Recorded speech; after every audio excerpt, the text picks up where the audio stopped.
Ẹ káàsán àpò dédé àkókò yá àsìkò àpọ̀lá Jímọ̀ ti tò níyìí. Ìròyìn àpapọ̀ orílẹ̀-èdè wa Nàìjíríà ló ń dé sí ojúwòran àti sétí ìpín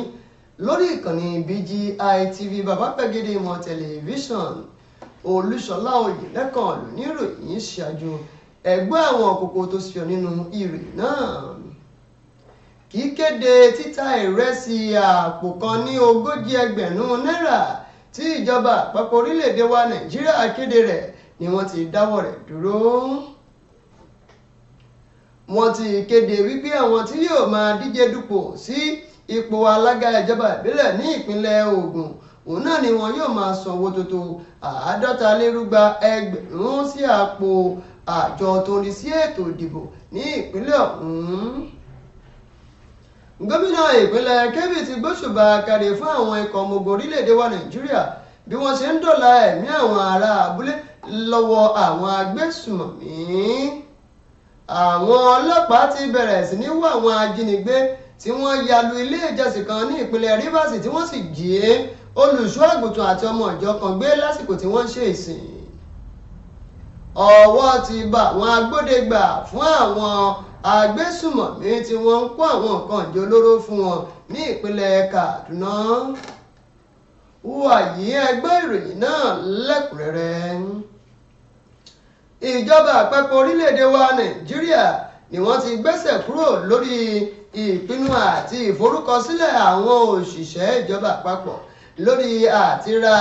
báàgì ráìsì òní kìlógíráàmù 50 ní iye tí yóò tó 40,000 náírà. Ọ̀rọ̀ yìí náà ló ń jẹyọ lẹ́yìn ìgbà tí àṣẹ òun náà tó jẹyọ jáde láti àjọ tó ń rí sí ọ̀rọ̀ ọmọnìyàn àti ọ̀rọ̀ tó yàtọ̀ pẹ̀lú ọ̀rọ̀ àsọyépọ̀ láàrin ìjọba àpapọ̀ àti aráàlú. Ẹni tí ó jẹ́ adarí àjọ òun náà Adérónkẹ́ Jayésimi ló ń gbẹnu alákòóso fún ètò òun náà sọ̀rọ̀ ní ọjọ́bọ̀ Thursday ọjọ́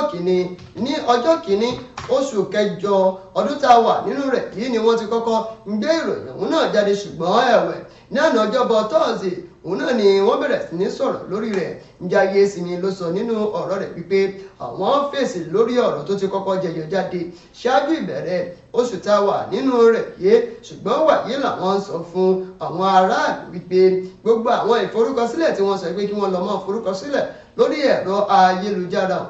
òun náà ni àwọn dáwọ́ rẹ̀ dúró fún sáà yìí náà. Bí ètò ìdìbò sí ipò alága ìjọba ìbílẹ̀ bó ṣe ń kọlẹ̀kùn gbọ̀ngbọ̀ngbọ̀n ní ìpínlẹ̀ Ògùn tí wọ́n ti kéde ọjọ́ 19 oṣù kọkànlá ọdún tá a wà nínú rẹ̀ yìí gẹ́gẹ́ bí àsìkò tí wọ́n yóò ṣe ètò ìdìbò òun náà látọwọ́ àjọ elétò ìdìbò ní ìpínlẹ̀ Ògùn yìí Okísẹ́ẹ̀kì wọ́n ti kéde lọ́jọ́bọ̀ Thursday àná wípé ẹni tí yóò bá máa díje dupò sí ipò alága ìjọba ìbílẹ̀ ni yóò gba fọ́ọ̀mù tí yóò tó 50,000 náírà 250,000 naira. Alága fún àjọ elétò ìdìbò ìpínlẹ̀ Ògùn náà Babátúndé Ọ̀ṣíbódù òun náà ni ẹni tí ó ń ṣojú rẹ̀ Ọlátúnjí Akọni ni ó ń kéde eléyìí wípé àwọn tí yóò máa gbégbá kánsẹ́lọ̀ ni wọn yóò máa san owó tó tó 150,000 ìyẹn 150,000 naira tí àwọn obìnrin tí wọn yóò máa gbégbá kánsẹ́lọ̀ tí wọn yóò máa san 100,000 yẹn 100,000 naira. Ọ̀ṣíbódù nígbà tó ń bá àwọn lẹ́ẹ̀kan sọ̀rọ̀ níbi tí wọ́n ti ń ṣe ìpàdé ní gbọ̀ngàn June 12 Cultural Center lè tó wà ní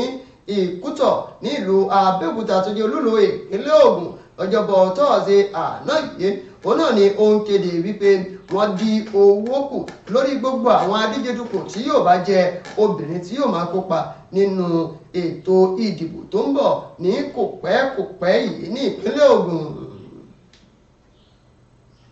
Gómìnà ìpínlẹ̀ Kebbi ọ̀mọ̀wé Nasiru Idrisi lọ́jọ́bọ̀ Thursday àná yìí ló ti bẹ̀rẹ̀ sí ní gbóṣùbà kárí fún àwọn ikọ̀ ọmọ ogun orílẹ̀-èdè wa Nàìjíríà bí wọ́n ṣe ń ṣe gudugudu méjì àti yàyà mẹ́fà ní ìpínlẹ̀ ọ̀hún náà. Nígbà tó ń sọ̀rọ̀ lásìkò gbà tí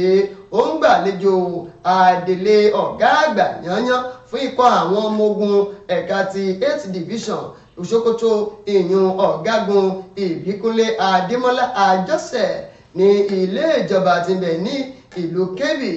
ni gómìnà Idris ọ̀hún náà ló sọ wípé fún ìgbà àkọ́kọ́ rẹ̀ nígbà tí òun gba ọ̀pá àṣẹ òun náà ni àkọsílẹ̀ wà nínú ìpínlẹ̀ ọ̀hún náà wípé àwọn ọmọ gànfẹ́ àti àwọn agbésùmọ̀mí ni wọ́n ti dínkù lórí bí wọ́n ṣe ń ṣèkọlù sí àwọn abúlé ọ̀hún náà gẹ́gẹ́ bí ó ti sọ ó sọ wípé àtúnṣe àti àtúnyẹ̀wò pẹ̀lú ètò ààbò ó fẹsẹ̀ múlẹ̀ dáadáa látọwọ́ àwọn ikọ̀ ọmọ ogun orílẹ̀-èdè wa Nàìjíríà ẹ̀ka ti ìpínlẹ̀ Kebbi tí wọ́n dà sí ìpínlẹ̀ ọ̀hún náà lásìkò tí gómìnà náà tí ó ń sọ̀rọ̀ ni ó ti mẹ́nuba ọ̀pọ̀lọpọ̀ àwọn abúlé àti gbogbo àwọn oko ilé tí àwọn agbésùmọ̀mí tí wọ́n ti gbìn ìgbèrú bójú sí wọn ní ọkàn tó sì jẹ́ pé wọ́n ti ń padà wà ní àlàáfíà.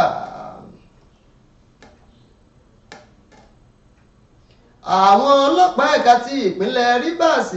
ni wọ́n ti kéde tí wọ́n sì ti ṣetán láti sán ṣòkòtò wọn gírí pẹ̀lú láti wọ bàtà wọn láti lè rí wípé àwọn mú àwọn tí wọ́n jí olùṣọ́ àgùntàn ilé ìjọsìn Light Intercessors Church Oyigbo èèyàn olùṣọ́ àgùntàn Kingsley Anosike àti ọmọ ọ̀dọ́ rẹ̀ mẹ́ta kan lásìkò ìgbà tí wọ́n ṣe ìjọsìn ní inú ilé ìjọsìn wọn ní agbègbè Oyigbo níjọba ìbílẹ̀ Oyigbo ní ìpínlẹ̀ Rivers ọ̀hún náà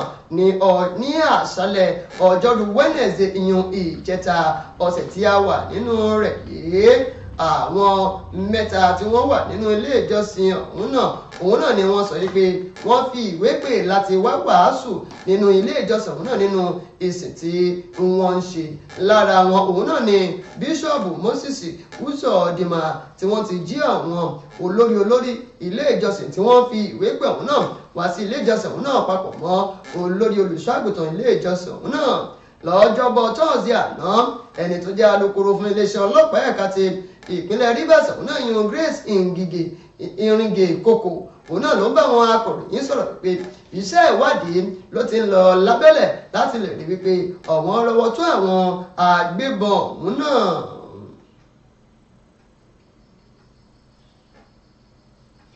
Àwọn ọmọ ogun orílẹ̀-èdè wa Nàìjíríà lọ́jọ́bọ̀ tọ́ọ̀sì àná yìí ni wọ́n sọ wípé ó ti ṣeé ṣe fún wọn láti rí wípé àwọn ti rọ́wọ́ tó àwọn tí wọ́n jẹ́ agbódegbà fún àwọn agbésùmọ̀mí tí wọ́n ń gbé ìbọn lọ fún àwọn agbésùmọ̀mí ní apá àríwá ìwọ̀ oòrùn ilẹ̀ wa. Àtẹ̀jáde yìí ló ń jẹyọ jáde lójú òpó ìkànnì ìbánidọ́rẹ̀ẹ́ X wọn lọ́jọ́bọ̀ tọ́ọ̀sì àná àwọn ọmọ ogun orílẹ̀-èdè wa Nàìjíríà ni wọ́n sọ wípé àwọn rọ́wọ́ tó àwọn ògbóǹtarìgì tí wọ́n jẹ́ agbódegbà fún àwọn ajínigbé níbi tí wọ́n ti ń kó àwọn nǹkan ọmọ ogun lọ sí ibùdó àwọn ajínigbé ọ̀hún náà. Àwọn ọmọ ogun orílẹ̀-èdè wa Nàìjíríà ni wọ́n sọ wípé ọ̀pọ̀lọpọ̀ àwọn tí wọ́n jẹ́ agbanipa ọ̀hún náà pàápàá jùlọ àwọn tí wọ́n jẹ́ alága Miyetti Allah tí wọ́n jẹ́ àwọn tí wọ́n ń da ẹran ní agbègbè ìjọba ìbílẹ̀ Ore Lópé ní ìpínlẹ̀ Ọ̀yọ́ yun Alhaji Mairuga Abubakar òun náà ni wọ́n ti rọ́wọ́ tó jẹ́ òun náà jẹ́ ògbóǹtarìgì alọ́nilọ́wọ́gbà àti ajínigbé pẹ̀lú ẹ̀wẹ̀ ní ọjọ́rú Wednesday ni wọ́n sọ pé wọ́n rọ́wọ́ tó ìkan lára àwọn tó jẹ́ agbódegbà fún wọn tí wọ́n ń gbé ìbọn lọ bá wọn èèyàn Malam Yahoo Ibrahim bákan náà ni wọ́n ti rọ́wọ́ tó àwọn kan ní oṣù tó kọjá pẹ̀lú bí wọ́n ṣe rí àwọn nǹkan ìjà ogun olóró gbà ní ọwọ́ wọn bíi àwọn ìbọn AK-47 lóríṣiríṣi àti àwọn ìbọn AK-47 míì tó jẹ́ ẹ̀yà ọ̀tọ̀ pẹ̀lú àwọn ìbọn tí kò ṣeé kà tán tí ó ní oríṣiríṣi orúkọ pẹ̀lú àwọn ọta ilé tó gùn ṣọ̀bọ̀lọ̀ ni wọ́n rí gbà ní ọwọ́ wọn. Ẹ̀yin ará ìròyìn àpapọ̀ orílẹ̀-èdè wa Nàìjíríà ní jù bẹ́ẹ̀ lọ fún ti ọ̀sán òní yìí ẹ má gbàgbé láti máa kàn sí wa lójú òpó àwọn ìkànnì ìbánidọ́rẹ̀ẹ́ wa gbogbo fún ìtẹ̀síwájú àwọn ìròyìn wa àti ètò wa lọ́lọ́kan ìjọ̀kan lójú òpó YouTube Bàbá Gbàgede Ìmọ̀ TV lójú òpó Facebook Gbàgede Ìmọ̀ with Aláwìyé Adébáyọ̀ Instagram Gbàgede Ìmọ̀ _22 yóò ṣeé o Olúṣọlá Oyènẹ́kan ló ti mú ròyìn náà wá sí ojú ìwòran yín àti sétí ìgbọ̀nyín ẹ mọ̀ yáṣẹ́ àsìkò òpin ọ̀sẹ̀.